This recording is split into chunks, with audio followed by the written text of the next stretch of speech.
ஏன் சட்டமன்றத்தில் ஒரு 6 லட்சம் இந்த ஊர்ல இருந்து நெல்லை பகுதி வீரமணிபுரத்துல இப்படி ஒரு மாணவி பாதிக்கப்படுதான்னு யாரும் பேசுவாங்களா? பேச வருவாங்களா? ஏன் தயங்குறாங்க? ஏன் ஓட்டுக்கு மட்டும்தான் எங்க நம்ம கிட்ட தேடி வராங்க. அந்த முறையை நம்ம மாற்றணும்னா நம்ம மக்கள் ஒற்றுமையா கண்டிப்பாக இருக்கணும். ஒற்றுமையா இருந்தால் மட்டும்தான் இந்த மாணவிக்கு நீதி கிடைக்கும். சிவகங்கை மாவட்ட காவல்துறைக்கு ஒரு முக்கியமான வேண்டுகோள் இருக்காங்க பொதுமக்கள் சார்பாக.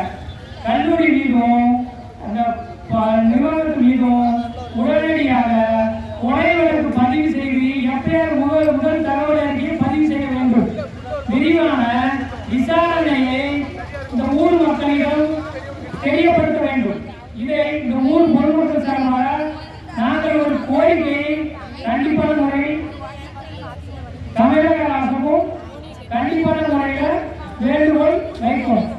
இந்த விரிவான விசாரணை செய்யாவிட்டால் கூடிய விரைவில் போராட்டத்தை ஒரு பின்வாங்க போனதில்லை.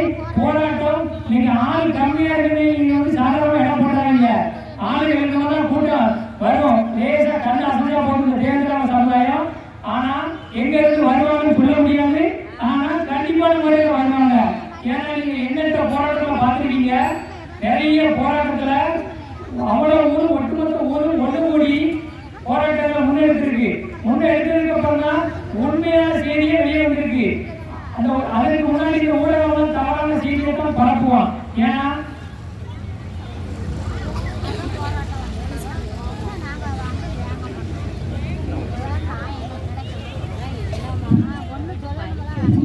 தமிழக அரசுக்கு ஒரு முக்கியமான வேண்டுகோள் இருக்கும். எங்க தேவையான சமூக மக்களுக்கு தொடர்ந்து படுகொலைகளும் தொடர்ந்து தற்கொலைகளும் தொடர்ந்து நடைபெற்று வருகிறது. இதை கூடுதல் கவனம் செலுத்தி பள்ளிகளிலே பாதுகாப்பை ஏற்படுத்தணும். எங்க பெண்கள் நிம்மதியாக போயும் படிக்கிறது கூட எங்களால முடியலையா? ஏன் எதுக்கு நடக்குதே தெரியல. ஏன் இப்படி இந்த சமூகத்தை மட்டும் இப்படி வச்சுக்கி இந்த அரசு வேடிக்கை பார்த்து கொண்டிருக்கிறது. அரசு காவல்துறைக்கு கடுமையான ஒரு சட்டத்தை இன்னும் பண்ணல. ஏன் பண்ணலன்னா அதற்கான அதிகாரிகள் அது இல்லையா? இப்படி சிவகங்கை மாவட்டத்தில் திறமையான அதிகாரிகள் கிடையாதா? ஏன் அந்த மாடியிலிருந்து மூணாவது மாடியிலிருந்து விழுந்துட்டேன்னு மூணாவது மாடியிலிருந்து நல்லா படிச்சுக்கிட்டு இருக்க மாணவிகளுக்கு இதை சொன்னா ஏற்றுக்கூட எங்க மக்கள் என்ன ஈடுபாய கூட்டமா? எப்படி நாங்க கேட்கிறோம்? மூணாவது மாடியிலிருந்து விழுந்தவர்களுக்கு எங்க மாணவிக்கு என்ன மன கஷ்டங்கள் கிடையாது. நல்லா படிக்கக்கூடிய மாணவி. அந்த மாணவிக்கும் இந்த ஊர்ல ஒரு நெருங்கிய உதவியாட்ட கேட்டேன். அப்படிலாம் வேற மனவளத்துல வேற மாதிரிலாம் நல்ல பொண்ணு தான் தகவல் வந்துருக்கு. நான் ஒரு பத்திரிகையாளராக இருக்கோம். சித்தர்ல டிஸ்ட்ரிக்ட் ரிப்போர்ட்டரா பத்திரிகையாளர் வந்து எங்க மக்களுக்கு தொடர்ந்து நிறைய இடத்துல நிறைய அநீதிகள், நிறைய அடக்குமுறைகள், நிறைய விஷயங்கள் வெளியே சொல்ல முடியாத அளவுக்கு நிறைய இருக்கு. இதை நான் வெளியே கொண்டு வரணும்னு போனாலே எனக்கே காவல்துறை அடக்குமுறை ஒடுக்குமுறை இருக்கு. ஏன் சுதந்திரமா ஒரு ஊர்ல போய் நாங்கள் இந்த சமுதாயத்துல இருந்து இந்த பத்திரிகையில செய்தியாளர்கள் ஒரு செய்தி எடுக்க கூடாதா? ஏன் ஊர்ல போய் விசாரிக்க கூடாதா? ஏன் எனக்கு தெரியல. எனக்கு என்ன நிலைமைனா இந்த மக்கள் எப்படி வெளியே சொல்லுவாங்க? கருத்து சுதந்திரம் ஜனநாயக ரீதியா குறிப்பாக தேவையான சமூக மக்களுக்கு மட்டும் ஒடுக்குமுறையிலும் அடக்குமுறையிலும் ஏவப்படுது. ஏன் எனக்கு தெரியல. நீங்கள் எங்க மக்களுக்கு தொடர்ந்து அடக்குமுறைகளை கொடுத்தா நாங்கள் நீதிக்கு வந்து போராடுறது தவிர எங்களுக்கு வழியே இல்லை. நாங்கள் நீதிக்காக போராடல, நீதிக்காக போராடுறோம். நல்லா புரிஞ்சுக்கணும். தமிழ்நாடு காவல்துறை முக்கியமான வேண்டுகோள்.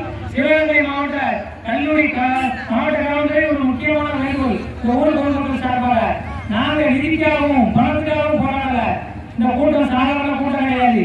எங்க மாணவி வன்மையாக படுகொலை செய்யப்பட்டால் அந்த மாணவிக்கு உரிய நீதிக்காக போராடுறோம்.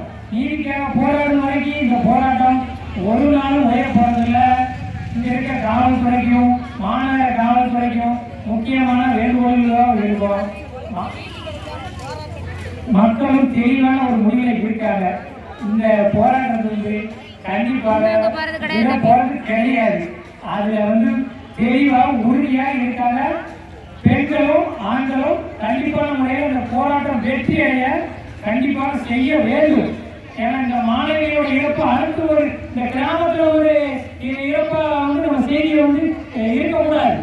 இந்த மாதிரி மாணவி வந்து அடுத்து என் குடும்பத்தில் நடக்கும், பக்கத்து இருக்கிற குடும்பத்தில் நடக்கும், பக்கத்து ஊர்ல நடக்கும், தொடர்ந்து நடைபெற்று கொண்டே இருக்கும்.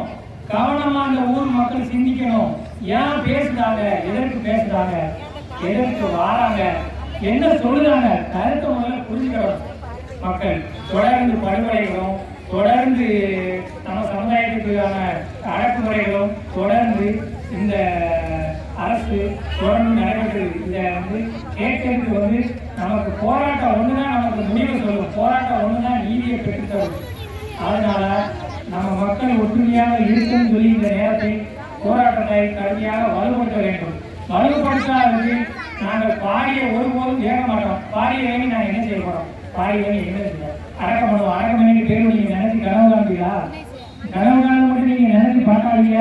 ஆனா போராட மாட்டம் நீங்க நினைச்சிருக்கீங்க. போராட்டம் எப்படி வெடிக்கும் தெரியாது.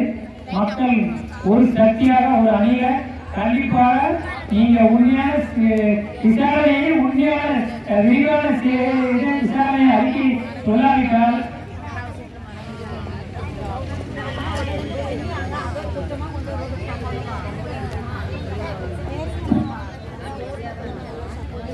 பெண்கள்லாம் ஒரு முடிவுக்கு வந்துட்டாங்க. இதுதான் உண்மையிலே போராட்டம் வந்து இப்படிதான் இருக்கணும். அவங்க வந்து உண்மையான செய்தி ஒண்ணுன்னா சொல்லிட்டே இருப்பாங்க. கத்துக்க, இந்த மாணவி காதலிச்சு தற்கொலை கத்துக்காத, என்னையா நடக்குது நாட்டில் கொடுங்க. எங்க மனைவி செத்தா மாத்திரம் காதல் தற்கொலை நீங்க கேட்டா மன உளைச்சல். இதே வேற மனைவி சேர்த்தா உடனே செய்தி வந்து பரபரப்பான செய்தியை போட்டு உடனே அந்த ஆளுகளை கைது பண்ணிருந்தீங்க.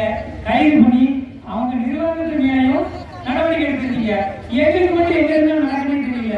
ஏன் அந்த அதிகாரிகள் இப்படி இருக்காங்க? இந்த அதிகாரிகள் வந்து கண்டுகொள்ளாத அதிகாரிகளா இல்ல நடவடிக்கை எடுக்கக்கூடிய அதிகாரிகளா? எங்களுக்கு இன்னும் புரிய மாட்டேங்குது. நீங்க வந்து கண்டிப்பான முறையில ஊர் மக்கள் ஒரு நல்ல ஒரு முடிவு எடுத்திருக்காங்க. நல்ல ஒரு விசாரணை சொல்லலைன்னா போராட்டம் வலிமையாக இருக்கும். போராட்டம் வந்து இன்னும் கூடுதலாக இருக்கும். நீங்க கேரளாவில் வந்து சுமார் 50 பேர் 100 பேர் நீங்க வந்து அங்கே மேல தகவல் கொடுத்துடக்கூடாது. காவல்துறைக்கும் உளவுத்துறைக்கும் ஒரு முக்கியமான எச்சரிக்கை, ஒரு முக்கியமான வேலை பணிவான வேண்டுகோள். இன்னும் தொடர்ந்து மக்கள் வந்து